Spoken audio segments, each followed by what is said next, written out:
Holy moly. That was holding our ceiling fan. If you need to replace your ceiling fan, well, I do too. Because, all right, well, let's not talk about what happened to it, but it needs to go. But before we start, there's two things that you will have to consider. First, if you're replacing an existing ceiling fan, more than likely you have an appropriate brace up in your ceiling and the right box installed to hold the weight of the ceiling fan. If you're replacing a lighting fixture in your home, you will need to get that in place. And if you'd like more information on how to do that, hit me in the comments below. I'd love to hear from you on that topic if it's of interest. The second thing, and definitely the most important, before we touch a thing, we've got to kill the power to this baby so we don't hurt ourselves. So safety first. This guy. With the power off, we can start to move forward. And the first thing we need to do is get the fan off of the ceiling. Yours may look different than mine. You might have some exposed screws around the top section here. Mine actually has a little bit of a ring that you just turn and then pull down.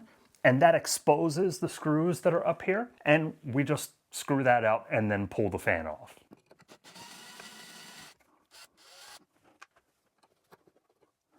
So once the screws are loosened, you can turn and gently let it come down. Now, one thing I do like to do before I touch any of this is to just do a quick test to make sure that the power is indeed off. Yep, and that confirms that I've got all of my electric off. So you can just gently get your wires untangled. But if you have wire nuts up in here, you just want to pull them out gently. So with all these wire nuts hanging out, now I have access to everything that I need. And I'm just going to loosen the old wire nuts, which, man, they are not on there very tight at all. And then you can untangle your wires. Okay.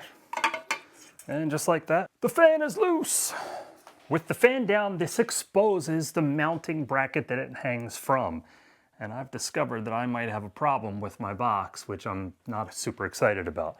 But let's get the screws out, and you're gonna find mounting screws that will be underneath on either side. There should be on both sides. Sometimes people hang these on one. I still don't know why that happens, but, and it looks like this person might have used drywall screws, which is super weird, but get those screws out, and then we can move on.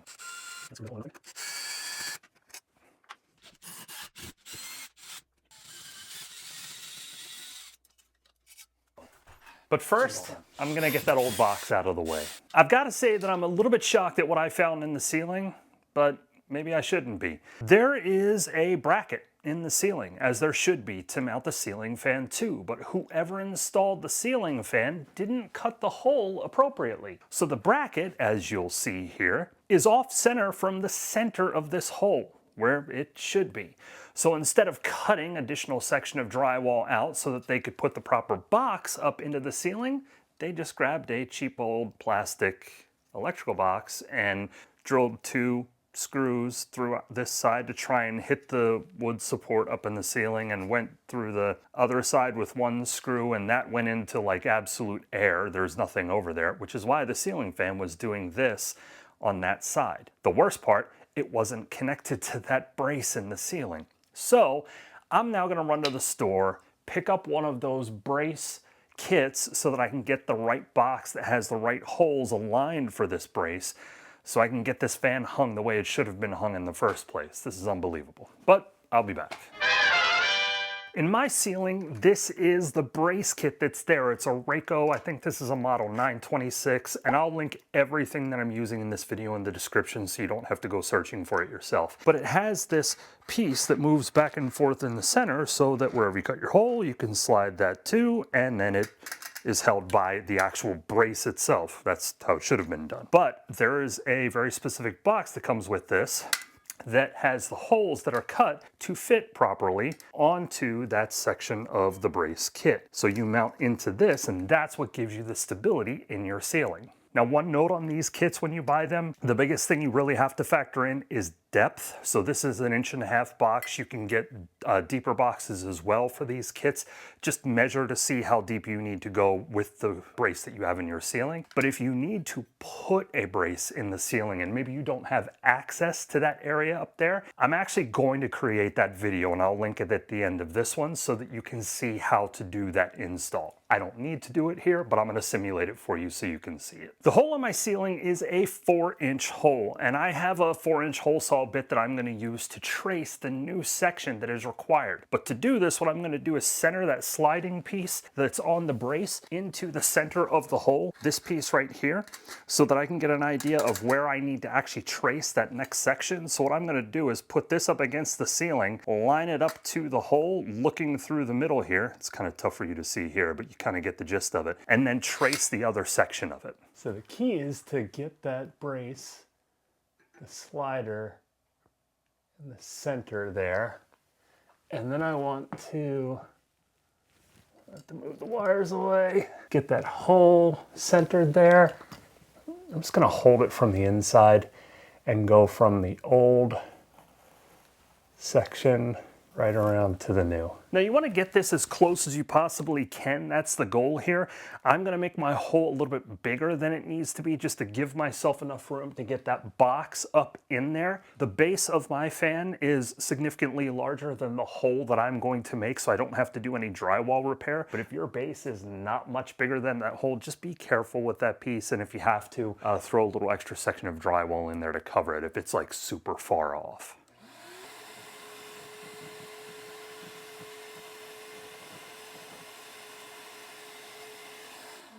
If you need to take more drywall out or readjust the hole to get it positioned appropriately, just do it while you can because you've got the ceiling open, right? But then take your box, get it up in, connect it to those holes to that ceiling brace, and now you're ready for the next part. Yeah.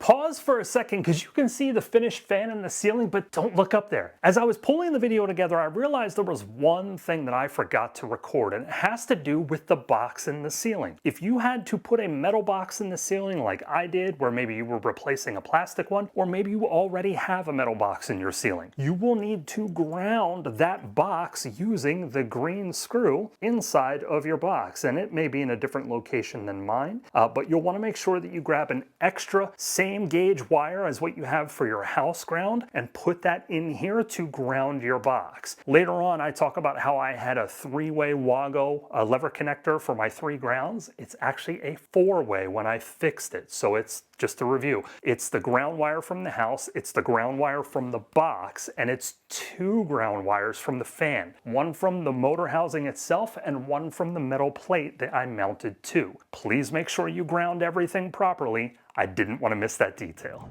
Here's where you will need your instructions because each fan is done a little bit different. So bust these baby out and start to walk through. And I'll walk you through how I'm doing it with mine. Just know that it might be different. As an example, mine has a round mounting plate with a nice J hook to hang the fan motor on so you can get it wired before you put your blades in and everything. Yours may look something like this where it also has a hook on the opposite side. So just follow your instructions very carefully to get it mounted to the ceiling and to get it positioned for wiring.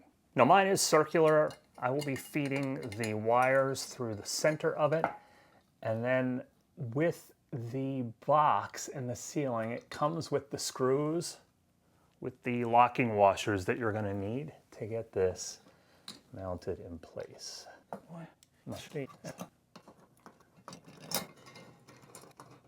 Before you lock it down, I just want to make sure that I'm centered on that box as best as I can be. Now my motor has a hole in the top here around the edge that hooks right into my J hook here.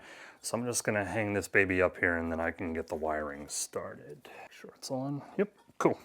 With the fan in place, we can now start to make our electrical connections, and this is where you'll want to pay special attention to the directions that come with your fan because your wiring situation could vary. For me, I have a situation where I have a dedicated switch for the light a dedicated switch for the fan. You may have one switch that controls both, and then you just control the fan with the chain, the pull chain that hangs down from it. Please, please, please wire it according to the directions that are in your instructions. For my house, the way that this one is set up, we have the light switch, which is wired red.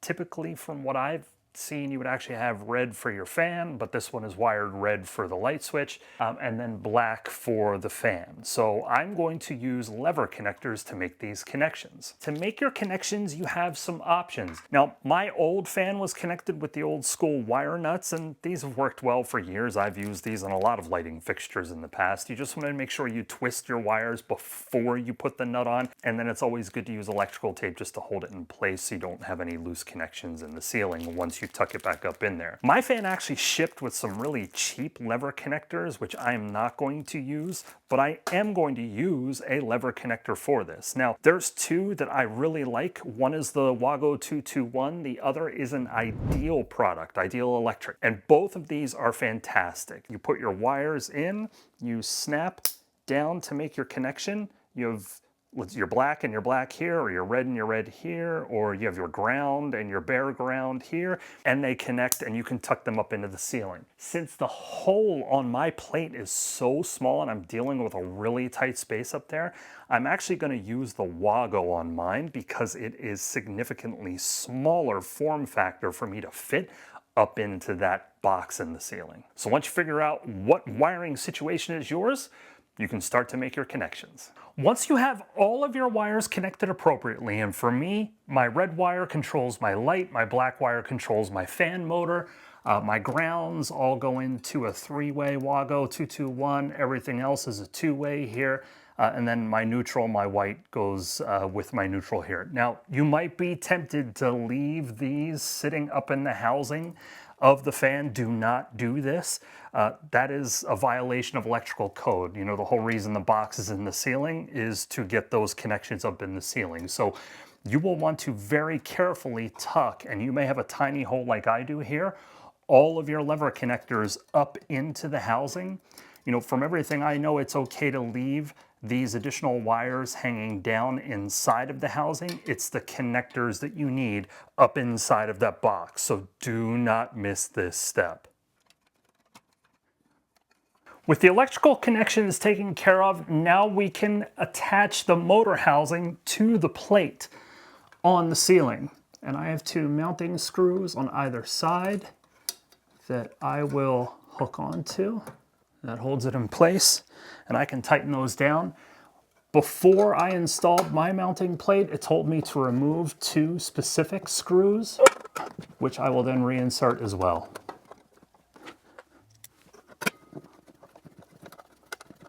And now for the worst part of this whole job, and it's getting the blades in place, because it's just awkward being up here with all these blades. And for me, I have a fiber blade washer that goes along with the screw. So both of those need to go onto the blade. Sometimes those blades will have like little insets for the washers, and it's always easier to pop those in first before you put them up, but this one doesn't have that, so we're just gonna get up here and start screwing these babies in. Pay close attention to this detail because your blades probably have two different color sides on them. You will make this mistake once if you put it the wrong way and you meant to do it the other direction. So just double check that you've got the right color showing down for what it is that you want to see.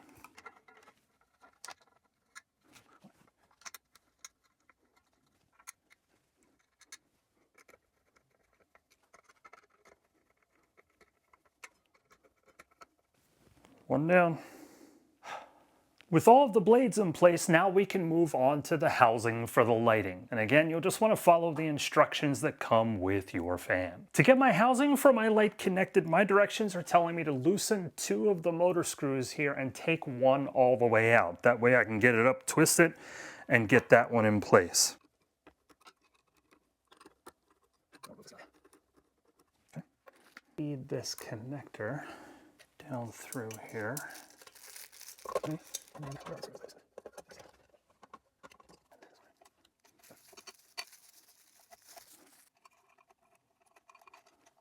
Mine has a wafer LED light built into it. Yours may have bulbs, but again, you're just going to follow the instructions to make sure you get everything connected appropriately.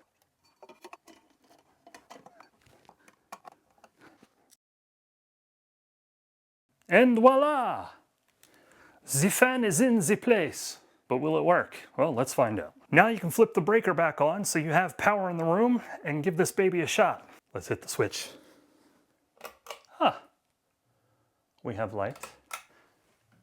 And we have fan. Oh, I forgot to do something. Well, first, I forgot to pull the chains when I tested it. When I flipped the switch, I'm like, did I hit the breaker? But first, I've got to put my ring back up top. I forgot to do that. So let me get that lined up. There we go.